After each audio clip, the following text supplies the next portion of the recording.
તો આ તરફ વડોદરામાં રખડતા ઢોરનો આતંક જોવા મળી રહ્યો છે। રખડતા ઢોરનો ત્રાસ વધી ગયો છે। રખડતા ઢોરને કારણે અકસ્માતમાં વધારો થઈ રહ્યો છે। ઢોર પાટી પાસે ઢોર પકડવા માટે માણસો જ નથી। સ્થાયી સમિતિના સભ્યો જ ઢોર પાટીની કામગીરીથી અસંતોષ વ્યક્ત કરી રહ્યા છે। વ્હીકલ પુલ પાસે માત્ર 3 બોલેરો વાહનો જ ઉપલબ્ધ હોવાની માહિતી સામે આવી છે। ત્યારે દરખાસ્ત મંજૂર કરી વાહનોની ખરીદી કરવામાં આવશે। શું નાગરિકોને રખડતા ઢોર વચ્ચે હવે જીવવું પડશે તેવા અનેક સવાલો ઉઠવા પામ્યા છે।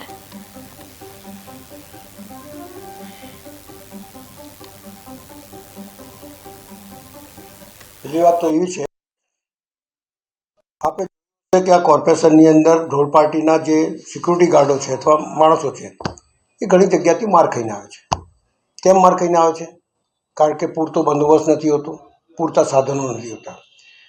આ ડિપાર્ટમેન્ટ એક જુદું ડિપાર્ટમેન્ટ ઊભું કરવા જેવું છે, જેની અંદર કાયમ માટે માણસો બી હોય, સંસાધન બી હોય, જે ગાડીઓ હોય એ હોય, પોલીસ જ્યારે બી જોઈએ ત્યારે મળે, ભલે પૈસા આપીને મળે પણ એ રીતે બંદોબસ્ત થવું જોઈએ। વાર્તાઓ બહુ મોટી મોટી। હવે તમે વિચાર કરો કે વ્હીકલ પુલથી સાધન આવે એ પહેલાં અહીંયા ઊભો થાય, એના પછી પકડવા જાય, આખા દિવસની અંદર માન લો કે 60-70 માણસનું ટોળું જાય છે। 60-70 માણસના ટોળાનું તમે પગાર જુઓ તો કેટલી થાય, ને ગાયો કેટલી પકડી આખા દિવસમાં? તો કે 5-10। એટલે ખાલી લોકોને બતાડવા પૂરતું જે કામગીરી થઈ રહી છે એ શહેરના નગરજનોના હિતમાં નથી। શહેરજનોના નગરજનોના હિતમાં શું છે?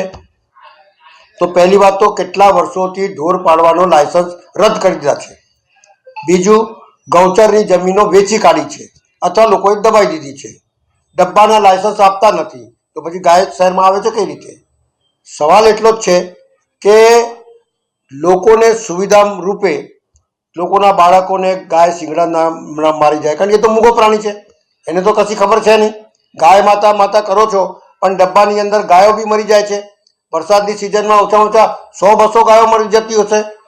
તો આ શહેરને સુવિધા આપવા માટે અને ગાયોથી રાહત આપવા માટે અલાયદી વ્યવસ્થા કરી, પૂરતો બંદોબસ્ત, પૂરતી તાકાત અને ડબ્બાવાળા જે લોકો ગાય પાલતા હોય એના માટે પણ કોઈ સારી એવી વ્યવસ્થા કરો, જેથી એ લોકો બી પોતાના જે જનાવરો છે, ગાય માતા છે, ભેંસ છે, બકરી છે, જે બી હોય એ સારી રીતે રાખી શકે અને એમને બી હેરાનગતિ ના થાય એ પ્રમાણેની વ્યવસ્થા સત્તા પર બેઠેલા લોકોએ કરવી જોઈએ।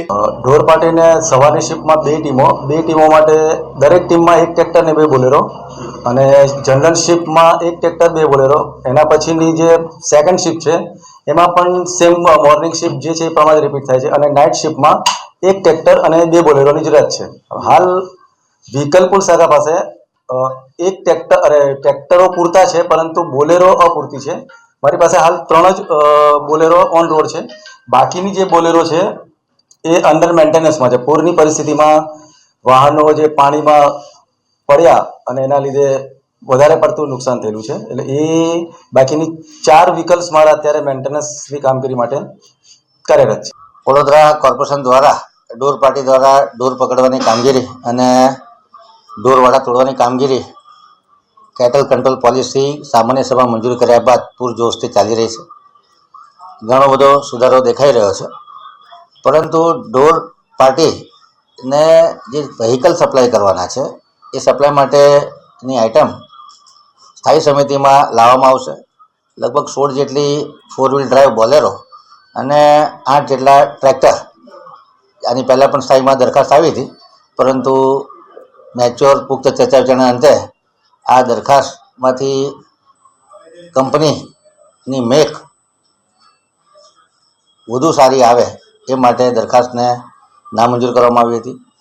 ટૂંક સમયમાં ઢોર પાર્ટીને સગવડ મળે એ માટે વ્હીકલ પુલ દ્વારા આ સાધનોની ખરીદી કરવાની છે એ માટેની દરખાસ્ત તૈયાર કરી અને સ્ટેન્ડિંગમાં મોકલવામાં આવશે, જેથી કરીને બોલેરો હોય, જીપ હોય, ટ્રેક્ટર હોય, લો લાઇંગ ટ્રેલર છે, આ તમામ વસ્તુઓની તબક્કાવાર ખરીદી પૂર્ણ કરી અને ઢોર પાર્ટીને પૂરેપૂરી સવલત આપવામાં આવશે, જેથી કરીને ઢોર પકડવાની કામગીરીમાં કોઈ જાતની અડચણ ના આવે।